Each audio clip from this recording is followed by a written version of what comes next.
मंगळवेढच्या भोसे गटाची निवडणूक ही इतकी हाय व्होल्टेज का झाले? मंगळवेढ्यामध्ये तीर्थक्षेत्र विकास आघाडीचे भोसे गटाचे उमेदवार बसवराज पाटील हे विरोधकांना एवढे जड किंवा अवघड का वाटतायत? आणि याचं सगळ्यात महत्वाचं कारण म्हणजे बसवराज पाटील यांचा असलेला दांडगा जनसंपर्क. 24 तास 365 दिवस लोकांसाठी काम करणारा हा माणूस इथल्या भागातल्या सर्व लोकांच्या सुखदुःखामध्ये सहज उपलब्ध असतो. हात गेले की गाडी थांबणं हा त्या माणसाचा स्वभाव आहे. आणि आपल्या बोलण्याच्या एका वैशिष्ट्यपूर्ण शैलीमुळे आपल्याला हवं हवंसं वाटणारं असं नेतृत्व असल्यामुळेच या भागातली लोक ही राजकारणाच्या पलीकडे जाऊन बसवराज पाटलांना आपला नेता मानतात. आणि म्हणूनच बसवराज पाटलांच्या विरोधामध्ये उमेदवार कोण अशा पद्धतीची चाचपणी विरोधकांना बरेच काळ करावी लागली.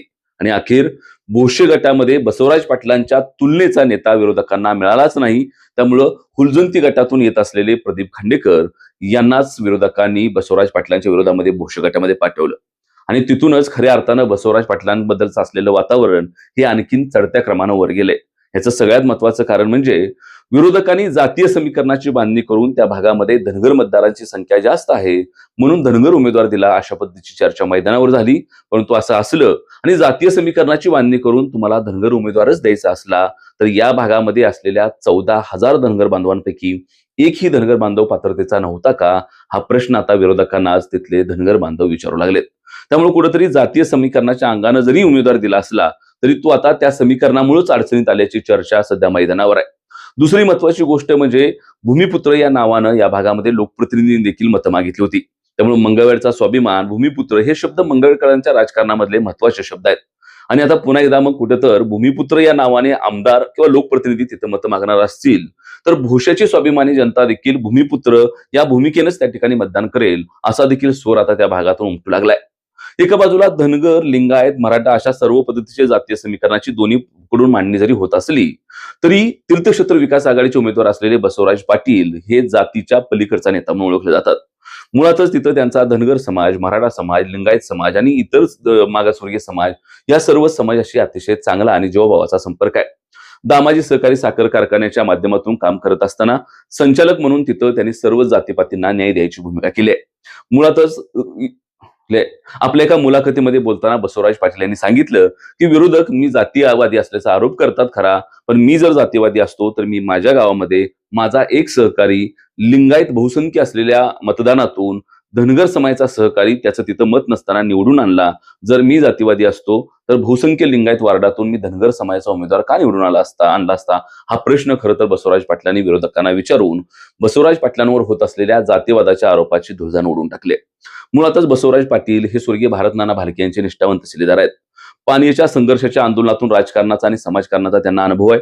सगळ्यात महत्वाचं म्हणजे स्वर्गीय नानांनी जी विचाराची शिकवण त्यांना दिली की जातीपेक्षा गोरगरिबांच्या प्रश्नांचं राजकारण करणं फार महत्वाचं आहे, सोडवणूक करणं फार महत्वाचं आहे.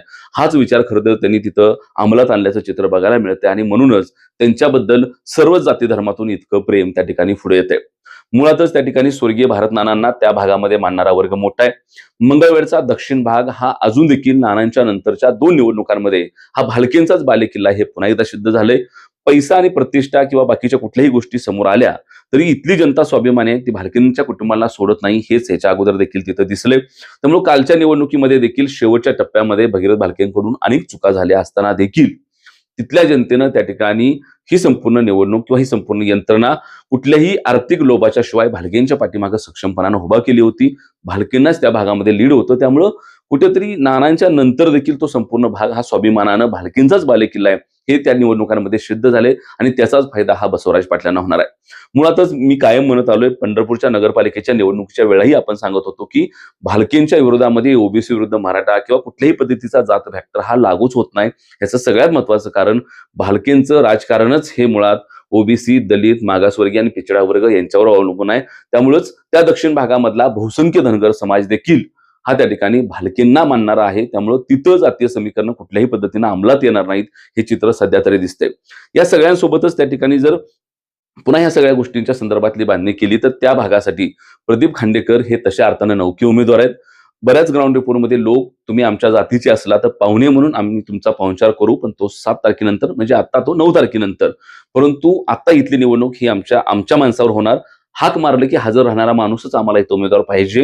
ही या पद्धतीची जी भूमिका धनगर बांधवांमधून देखील समोर येते. ग्राउंड रिपोर्टच्या माध्यमातून अनेक धनगर बांधव देखील आपण बसवराज पाटलांच्या पाठीमागे खंबीरपणाने उभे आहोत. जातीपातीचं राजकारण ह्या भागामध्ये आम्ही खपवून घेणार नाही. ही लढाई आमच्या स्वाभिमानाची लढाई आहे. तुम्ही जितकं प्रेशराईज कराल, तुम्ही जितकं दमदाटी कराल, तुम्ही जितकं त्या ठिकाणी गावगाड्यातल्या इतर राजकीय गोष्टी समोर ठेवून जर आडवाडवी केली तर जितका इथला मतदार दाबला जाईल तितका तो स्वाभिमानानं उफाळून वर येतो. हे अनेक वेळा आपण पाहिलंय. ते लोकसभा विधानसभांच्या निवडणुकांमध्ये आपण पाहिलंय. त्यामुळे कुठेतरी या दक्षिण मधला जो स्वाभिमानी मतदार आहे तो मतदार हा त्या ठिकाणी जातीय समीकरण उद्ध्वस्त करून, कारण त्याच्या अगोदर देखील तिथं तशा पद्धतीचे प्रयोग झालेत.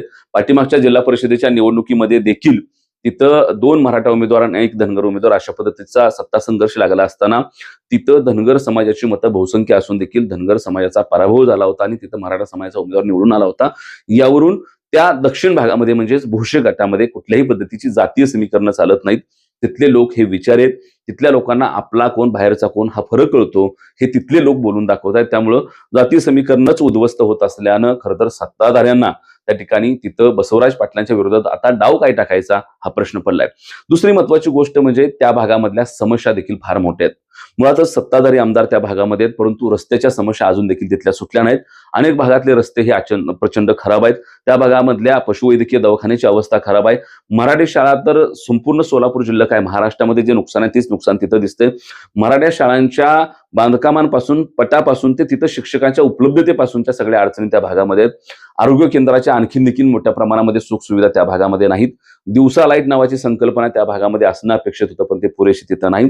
त्यामुळे अशा अनेक प्रश्नांमुळे देखील लोक तिथं सत्ताधाऱ्यांवर नाराज आहेत. त्यामुळे त्याचा देखील फटका त्या ठिकाणी खांडेकरांना तिथं बसू शकतो. आणि सगळ्यात महत्वाचं म्हणजे लोकसभा आणि मागच्या विधानसभेमध्ये जर मतांची जर आकडेवारी बघितली तर तो संपूर्ण दक्षिण भाग हा त्या ठिकाणी राष्ट्रवादी आणि काँग्रेस विचाराला मानणार आहे. तो भाजपला स्वीकारत नाही, कमळ या चिन्हाला स्वीकारत नाही. अशाच पद्धतीची आकडेवारी त्या भागामध्ये आहे. त्यामुळं खांडेकरांची उमेदवारी जी कमळावर आहे त्याची देखील अडचण त्यांना होणार आहे. त्यामुळं एका बाजूला खांडेकर हे आपला हुलजंती गट सोडून भोसे गटामध्ये गेले, त्यामुळे ते तिथल्या लोकांना उपराई वाटतायत.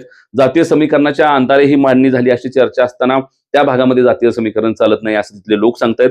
धनगर समाजाचे लोकच पुढे येऊन आम्ही त्यांना मतदान करणार नाही या पद्धतीची भूमिका घेत आहेत. दुसरी महत्वाची गोष्ट म्हणजे त्या भागामध्ये असलेल्या रस्त्याच्या प्रचंड मोठ्या समस्या, बाकीच्या अडचणी, यामुळे लोक तिथं सत्ताधाऱ्यांवर नाराज आहेत. आणि चौथी महत्वाची गोष्ट म्हणजे तो भाग हा स्वर्गीय भारत नानांना मानणारा बालेकिल्ला आहे. नानांच्या नंतरच्या 2 निवडणुकांमध्ये देखील तिथं भगीरथ भालकेंच्या पाठीमागे सक्षमपणाने ती लोक उभं राहिलेत. आणि 5वं महत्वाचं कारण म्हणजे खांडेकरांच्या तुल्यबळ जर आपण बसवराज पाटलांचा विचार केला तर बसवराज पाटील हे 24 तास 365 दिवस हे तिथं त्या ठिकाणी लोकांमधल्या कामाचं राजकारण करतात. त्यामुळं साहजिकच या सगळ्या गोष्टींचा फायदा हा तिथं बसवराज पाटलांना होऊ शकतो. उद्याच्या निवडणुकीमध्ये मतदानामध्ये तर ही आपण बोललेली समीकरणं जर चालली तर तिथं निश्चितपणानं सत्ताधाऱ्याला धक्का देखील बसू शकतो, लागू शकतो. त्यामुळे कुठंतरी बसवराज पाटील हे त्या ठिकाणी जड जात आहेत. मी म्हणालो तसं त्यांचा दामाजी कारखान्याच्या माध्यमांचा, पाणी परिषदेपासूनचा आणि स्वर्गीय नानांच्या हाताला धरून राजकारण शिकण्यापासूनचा आणि मध्ये आधी अनेक मातबर मंडळी तिथं राजकीय वेगवेगळ्या आमिषापोटी किंवा लोभापोटी जरी भालकेंना सोडून गेली असली तरी त्या भागातला भालकेंचा कट्टर निष्ठावंत शिलेदार म्हणून बसवराज पाटील तिथं असल्यामुळं भालकेंच्या पाठीमागची मोठी यंत्रणा ताकद तिथं आहे. तरुणांचा मोठा पाठिंबा त्या भागामध्ये आहे. गोरगरीब लोकांना बसवराज पाटील आपले वाटतात, कारण ते हाक मारेल तिथं उपस्थित असतात, लोकांच्या सुखदुःखामध्ये असतात, त्यांच्या कुटुंबामध्ये असलेल्या भावंडांची संख्या मोठी आहे आणि ही लोक सुखदुःखामध्ये एकमेकांच्या अडीअडचणीमध्ये येत असल्यामुळं तुर्तास तरी भोसे गटामध्ये बसवराज पाटील यांचं पारडं जड आहे. आणि तेच जड पारडं हे सत्ताधाऱ्यांना सध्या डोकेदुखी धरतंय. उद्या निवडणुका पुढे गेल्यानंतर देखील त्या भागाचं वेगळ्या अंगाने आपण विश्लेषण करू, परंतु तुर्तास तरी भोसे गटाची परिस्थिती साधारण अशी आहे. धन्यवाद.